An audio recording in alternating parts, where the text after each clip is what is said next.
Hi there guys. In this video, I'm going to show you how to hide a collection.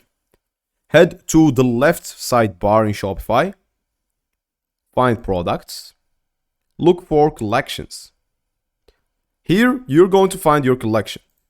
Click on your collection. As you can see, even set collection availability. You can even embed it on the website and you can even view it if you would like. So this is the collection right here. Let's make this available again. And let's head down. We can delete the collection simply by clicking delete here, but that's not our goal. So let's go back to first collection, select it from here, click on more actions, and then make collection unavailable. Click on that, and as you can see, make this collection unavailable on everything. I'm gonna click on make unavailable. I'm gonna refresh this page, and it's gonna show me this still. But if I go and search about it, I'm not going to find this collection whatsoever.